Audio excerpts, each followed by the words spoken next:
Fortnite are no strangers to weird marketing. Just ask their Twitter account, which has been taken over by the character of Deadpool 3 separate times over the course of the past 5 years, including on the day that they were supposed to reveal information about the Remix live event, and somehow they didn't stop to think that maybe that wasn't such a good idea.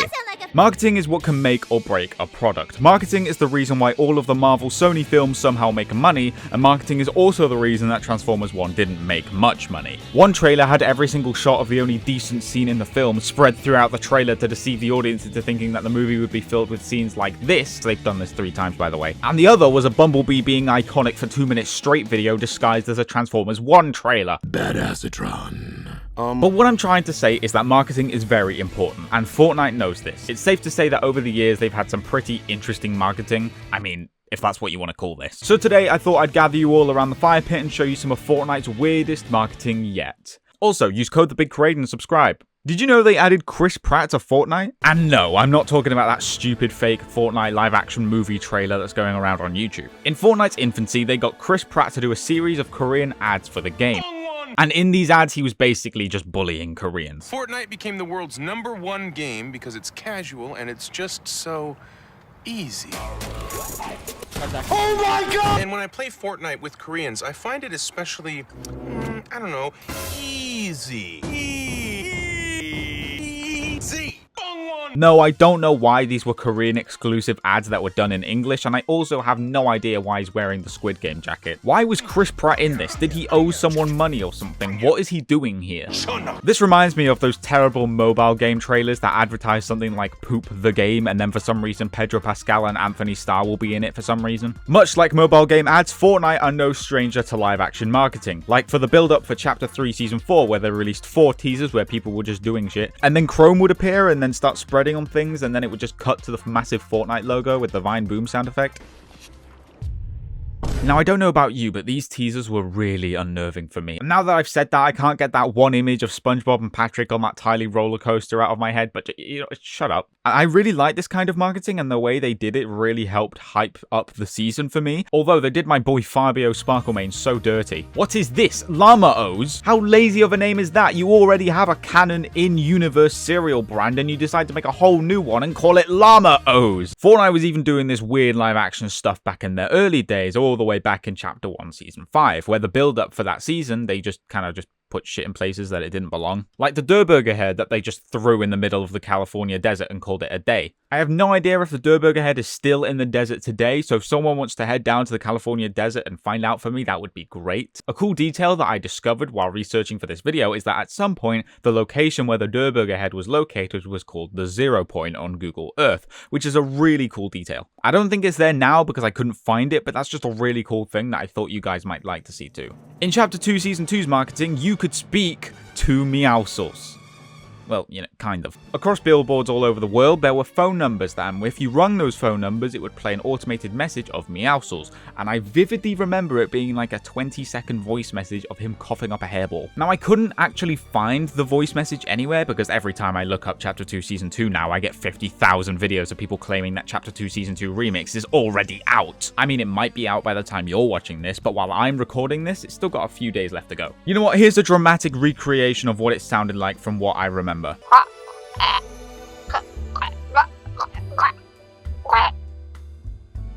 I take requests. Who could forget the weird marketing for Chapter 2 Season 7? Most of you, apparently. There wasn't much information about this one. Chapter 2 Season 7 had the weirdest and best marketing for any Fortnite season ever. Fortnite set up an entire ARG revolving around trying to solve puzzles that were way too complicated for me to understand at the time.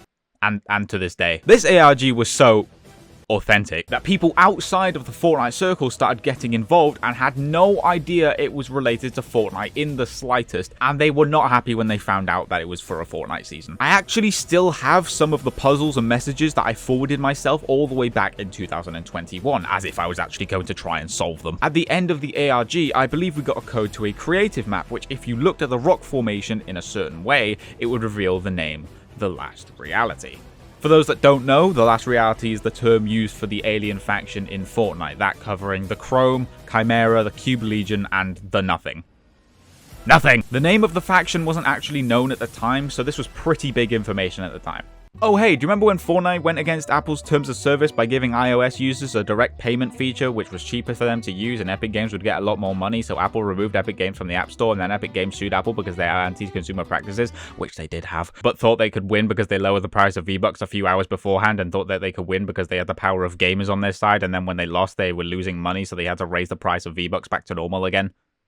I remember that. I'm sure you've heard of the Fortnite comics that have released over the years to market both Fortnite and to help promote the comics industry. Each Fortnite comic contained a code that allowed you to unlock a cosmetic in Fortnite, and it was really cool. We've had Batman Fortnite 0 Point, which is a Batman comic miniseries following Batman being trapped on the Fortnite island and having to fight to escape the island and uncover its secrets. And also Fishstick fucking dies. There was also Batman Fortnite Foundation, a one-shot comic that was a continuation from the 0 Point story where the Foundation would end up in Gotham City's river and he and Batman must team up to take down the Batman who laughs and get back to the island. And finally, there was Marvel x Fortnite Zero War, which is generally considered to be the weaker of the Fortnite comic books. This story detailed a much more in-depth look at the War of the Imagined Order and the Seven between Chapter 3 Season 1 and Chapter 3 Season 2. And this story had way too many plot inconsistencies between game and comic that none of it made sense. For example, the Mecha Team leader was colored incorrectly in the comics. In the live event, the Imagined and Gunner fell into the 0 Point instead of the Imagined and Geno. In-game, the Imagined had a whole character arc before the event about how she didn't know her past and her memories were broken. And yet she had like a whole 3-page lore dump in the comics that take place during the same time as the season where she didn't know her backstory, and she's the one who tells everyone said backstory. In the season after the event and the comics takes place, the Imagined is still referred to as alive by the Paradigm. Poor girl must have been in denial, except she's also appeared in the cutscene for the season. Jones and the Foundation jumped into the 0 Point to find Geno during the event and was seemingly gone for the entirety of Season 3, but what actually happened is that they found Geno straight away, he died immediately, and they came back within 5 minutes, only for the Foundation to die off screen during the season where players had no idea that he was even still around. Now, Zero War made absolutely no sense, and it also led to us seeing this comic panel. However, there is a Fortnite comic that I think a lot of people forget, that being Chapter 2 Season 4. This comic released in parts during the lead up to Chapter 2 Season 4, and it would detail why Galactus was coming to the island, how Thor got there, and what he was going to do to stop it. This comic was available exclusively in the 3D Battle Pass menu for Chapter 2 Season 4, and it was never seen again, which is a shame because I think it would be nice to have these comic panels again. Now, do y'all like movies? Fortnite have had a handful of movie tie-in marketing as well, and no, not the ones inside of Fortnite, I mean the ones where Fortnite appeared in the movie. The most famous of which being Avengers Endgame, where Korg was playing Fortnite Chapter 1 in 2023. Wait a second. Did Chapter 1 OG exist purely to make sure that the Marvel MCU canon kept up with the Fortnite canon? Oh yeah, we'll keep that consistent, but who cares if the character whose whole personality is based off of their backstory can remember their backstory or not? What's the difference? But Fortnite also appeared briefly in Free Guy, where Guy used the Bright Bomber pickaxe to attack Dude, and Fortnite also appeared in Spider-Man No Way Home. Right there. And there was also this really weird coincidence where during Chapter 2 Season 5, when Jonesy was traveling to different worlds and kidnapping characters and bringing them to Fortnite, a blonde-haired, blue-eyed character in a suit named Jonesy appeared in a Netflix show called Carmen Sandiego and then was never seen again. And nobody has any idea if that was like a deep-cut reference to something that we were all too stupid to understand, or whether it was just a giant coincidence. Now, Fortnite are also no strangers to merchandise. We've had things like Fortnite action figures. I actually have some. These were £50 each. We've had Fortnite Crocs, watches, phone cases, chairs, trading cards, Lego sets, and a vinyl disc with some Fortnite music on it. Let's take a listen and see what kind of music it has for us.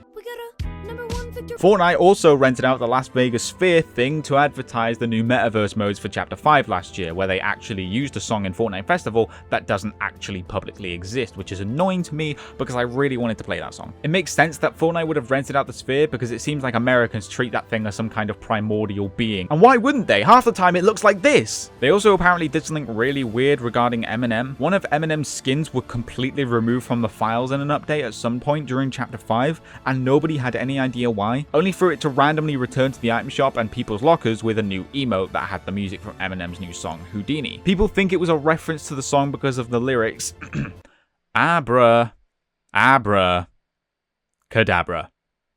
Doesn't exactly take a genius to come to that conclusion. I wasn't even going to include this in the video because Fortnite themselves haven't even confirmed if they did this on purpose or not, so we have no idea if this was some carefully thought out elaborate plan by Epic Games or just some big mess up that they realized they could turn into a marketing opportunity. Either one is very likely. The most recent weird marketing that I can think of is for Chapter 2 Remix. Now, if we ignore the fact that the trailers for the most part were just old trailers with PNGs for new skins slapped over it, the weird part about the marketing for this season is that there was none. Or more specifically, there was none for the Remix event. Now, as of the time of recording this, the Remix event is less than 12 hours away, so I don't know how the event is going to end up being. But the fact that Fortnite refused to acknowledge that there was an event happening until the community bullied them into admitting it, twice, doesn't exactly give me a good feeling about this. But all of the teasers up until now have been a render of a Rift butterfly that was apparently just a backbling that was already in the game. Now I think, what better way to end this video off than with Fortnite's most famous marketing stunt of all time,